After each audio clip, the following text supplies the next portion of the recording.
ओम शांति। आज हमें इतना तो महसूस किया है कि लोग हमारा फायदा कब कब उठाते हैं।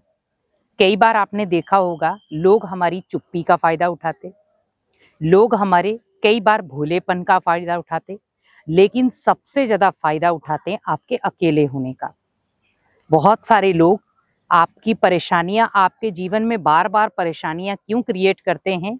क्योंकि उन्हें पता है कि ये व्यक्ति अकेला है, इसका कोई साथी नहीं है, इसे कोई मदद करने वाला नहीं है, इसका कोई साथी है ही नहीं। मेरे पास तो इतने साथी हैं लेकिन इसके पास कोई नहीं है। तो वो व्यक्ति क्या करता है, वो उस समय वो जो अकेला व्यक्ति उसके फायदे लेना शुरू हो जाता है कि कैसे भी करके इसको दर्द दे दे, चोट दे दे, उल्टा सुल्टा बोल दे। आप देखें, जब कोई व्यक्ति अकेला है तो हमें वहां पर उसकी मदद करनी चाहिए थी या उसका फायदा लेना चाहिए था? तो यहाँ पर जब आप किसी के अकेलेपन का फायदा उठाते हैं तो वहां पर हमेशा याद रखें कि आप कौन से कर्मों में बंध रहे हैं। कहीं ना कहीं वो कर्म ही आपके कड़े बन जाएंगे, क्योंकि अकेला व्यक्ति लंबे समय तक अगर आपकी बातों को सहन कर रहा है, वो कभी भी पलटवार नहीं करता है। क्यों? क्योंकि उसे पता है कि मेरे आसपास में कोई नहीं है जो मुझे सुरक्षा दे पाए, मुझे बचा पाए। तो वो अपनी प्रोटेक्शन के लिए आपकी किसी भी बात का जवाब नहीं देता। और हम कई बार सोचते हैं कि वो व्यक्ति जवाब नहीं देता, इसका मतलब वो डर गया, लेकिन वो डरा नहीं है। वो ओनली लड़ाई से दूर रहता है, नकारात्मक चीजों से दूर रहता है। उसे लड़ाई झगड़ा करना अच्छा नहीं लगता। तो आप सोचिए, उसने आपका फायदा नहीं उठाया लेकिन आपने उसका फायदा उठा लिया। जीवन में कुछ ऐसे लोग हैं जिनकी वजह से आज आप देखें गरीब लोग भी परेशान रहते हैं। अकेला व्यक्ति तो है ही परेशान, लेकिन आज देखें, आज एक अकेले व्यक्ति को भी आप जब परेशानियां देते जाते हैं, उसके मन से, भले वो मुख से आपको कुछ नहीं कह रहा है, लेकिन उसके मन से जो आपके लिए गलत विचार निकल रहे हैं वो बहुत कड़े बन जाते हैं, हमारे कर्मों की सजा बन जाते हैं। वही धर्मराज की सजा बनते हैं, क्योंकि वो व्यक्ति ज्यादा से ज्यादा आपको विचारों से गलत कह सकता है, बोल से वो आपको गलत नहीं कहेगा, क्योंकि उसे पता है आपके साथ बहुत सारे लोग हैं, मेरे साथ कोई नहीं।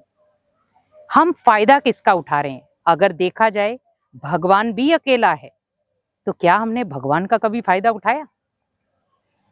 जो व्यक्ति अकेला है, हमेशा याद रखें कि जब हम अकेले होते हैं भगवान मददगार तभी बनता है। आज अगर हमें कोई भी जीवन में सफलता चाहिए तो हम बच्चे को क्या कहते हैं? मान लो हमारा बच्चा है, पढ़ाई वाला है, हमें उसे अच्छे टॉप क्लास नंबरों से पास कराना है, तो हम अपने बच्चे को क्या सीख देते? बेटा अकेले पढ़ना, किसी को साथ रख के मत पढ़ना। आप अकेले पढ़ोगे तो आपको हर चीज याद हो जाएगी, लेकिन अगर आप 4 लोगों के साथ पढ़ोगे तो आपका पढ़ाई में मन डिस्टर्ब हो जाएगा। इसका मतलब हमने वहां भी अकेला बोला। अगर आप कोई रास्ता मंजिल तय कर रहे हैं तो हम कहते कोई साथी मिल जाए, लेकिन वो अगर साथी आपको गलत रास्ता बताने वाला मिल जाए तो आप सोचिए कि जहां पर आप 2 घंटे में पहुंचने वाले थे वहां 6 घंटे में पहुंचेंगे, तो फिर हम एक दूसरे को कोसते रह जाएंगे। तो अकेले व्यक्ति का फायदा तब उठाते हैं जब आप उन्हें महसूस कराते हैं कि हम अकेले हैं। पहली बात आपको ध्यान रखनी है, किसी के सामने अपने मन के दुख मत सुनाओ, क्योंकि आज सबसे बड़ी कमजोरी क्या है हमारी? लोग हमारे फायदा क्यों उठाते हैं? क्योंकि हम अपनी कमजोरियां दूसरों के सामने बता देते हैं। तो जब हम अपनी कमजोरियां दूसरों के सामने बता देंगे तो ऑब्वियसली है कोई भी आपका फायदा उठाएगा। आप अपनी शक्तियां दूसरों को बताएं, कमजोरियां नहीं। कमजोरियां अगर आपको बतानी है तो ओनली भगवान को बताएं, क्योंकि भगवान आपकी कमजोरी को सुनेगा भी और उसका आपको निवारण भी देगा। आज मान लो आप मन से कमजोर हैं, मान लो सपोज आप किसी भी जगह पर जाते हैं, वहां असफल हो जाते हैं और लोग आपका फायदा उठा लेते हैं, हंसी मजाक उड़ाते हैं, तो आपको वहां चिंता करने की जरूरत नहीं है। वहां मन की सारी टेंशन भगवान को सुना दे, और जितनी भी बातें हैं आपको लगता है मुझे इंसान को नहीं सुनानी है, लेकिन मन के ऊपर बहुत सारी बातों का बोझ है, तो वहां पर बड़े प्यार से आप भगवान के साथ बैठें, बड़े प्यार से उसे अपने सारी मन की दुख दर्द सुना दें।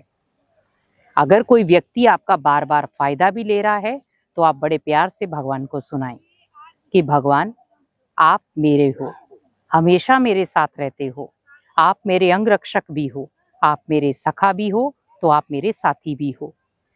यहाँ पर अगर कोई व्यक्ति मेरा साथ नहीं देता है तो आप तो हो मेरा साथ देने के लिए। तो लोग मेरा हमेशा अकेले का फायदा उठाते हैं, पर मैंने कभी नहीं समझा कि मैं अकेला हूँ, क्योंकि आप हमेशा मेरे बैकबोन हो। तो हमेशा आप याद रखें कि मुझे अपने पीछे भगवान को हमेशा रखना है, कि भगवान का हाथ मेरे कंधे पर भी है और मेरे सिर पर भी है। तो कंधे पर रख के वो कह रहा, बच्चे मैं तेरे साथ हूँ, और सिर पर रखकर वो आपको ब्लेसिंग्स दे रहा है। तो आप सोचिए कि जब भगवान का ही साथ और हाथ आपको मिल गया तो आप कहाँ अकेले हैं। कौन से लोग आपका फायदा उठा लेंगे, क्योंकि वही लोग फायदा उठाएंगे जिन्हें भगवान की महसूसता नहीं होगी, जो ओनली आपको एक साधारण समझ रहे हैं। लेकिन आप उन साधारण उन कोयलों के बीच में भी आप अलग से चमकने वाले हीरे बन जाए। कोयले को देख के कोयला ना बने, कोयले के बीच में हीरा बन जाए। क्योंकि जैसे कोयले के बीच में एक हीरा है, उसकी चमक अलग होती है। वैसे सोचे, अगर दुनिया ने बहुत सारे अपने अपने साथी बनाए हैं लेकिन मेरे साथ कोई नहीं है, तो वहां पर आप अफसोस ना करें, आपके साथ वो साथी है जो दुनिया में किसी का नहीं है। तो आपका तो भगवान ही साथी बन गया। तो हमें दुनिया का साथी बनाने की जरूरत नहीं है, दुनिया के सामने भीख मांगने की भी जरूरत नहीं है कि आप मेरे अपने बन जाओ, आप मेरे साथी बन जाओ। नहीं, हमने भगवान के लिए ही गायन किया, तुम्ही हो माता पिता तुम्ही हो, तुम्ही हो बंधु सखा तुम्ही हो। तो जब आप ये मंदिर में जाकर गाते हैं तो क्यों ना इन रिश्तों को निभाया जाए। और जब रिश्तों को निभाना शुरू हो जाएंगे तो ऑटोमेटिकली कहीं ना कहीं हमें लगेगा भी कि सच में भगवान हमारा मित्र भी है, हमारा सखा भी है, हमारा दोस्त भी है और हमारे परिवार का मेंबर भी है। तो आपको कभी भी नहीं लगेगा कि मैं अकेला हूँ, क्योंकि अकेला फीलिंग तब आती है जब हम भगवान को अपना साथी नहीं बनाते और लोग फिर फायदा उठा लेते हैं। लेकिन जब भगवान को ही आपने अपना साथी बना लिया, भगवान को ही अपना अंग रक्षक या सारथी बना लिया, तो किसी की भी जरूरत, कोई भी आपको ऐसे नहीं कहेगा कि ये इसका हम फायदा ले लेते हैं, ये अकेला है इसकी मजबूरी का फायदा उठा लेते हैं। वो 4 बार सोचेगा कि मुझे इसका फायदा उठाना चाहिए कि नहीं, क्योंकि ये अकेला भी बहुत शक्तिशाली है। वो अकेला शक्तिशाली इसलिए है क्योंकि वहां पर ओनली 2 भुजाएं तो उसकी हैं, पर 1000 भुजाएं भगवान की भी हैं। तो वो नजर उसे आएंगी जिसको भगवान से सच्चा प्यार होगा। लेकिन जिसे भगवान से प्यार है ही नहीं, तो वो आपको ओनली 2 भुजा वाला ही समझेगा। लेकिन जिसे भगवान का एक अपनापन लगेगा, प्यार रहेगा, भगवान के कहने का अकॉर्डिंग चलेगा, तो ऑटोमेटिकली कहीं ना कहीं वो धीरे धीरे आपकी ओर खिंचा हुआ आ जाएगा और उसे आपकी 1000 भुजाओं की जो मदद है वो धीरे धीरे नजर आना शुरू हो जाएगी।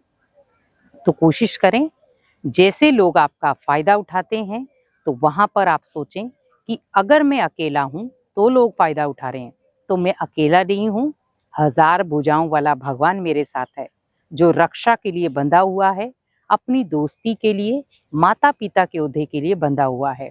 तो वो हमेशा हर जगह पर आपका मददगार भी होगा, सलाहकार भी होगा और सहायक भी होगा। इसीलिए भगवान को हमेशा अपना साथी बनाएं। कभी भी आपको लगे कि मैं अकेला हूँ, आप सोचिए भगवान मेरे साथ है, मैं कभी ना अकेला था और ना कभी अकेला रहूंगा। ओम शांति।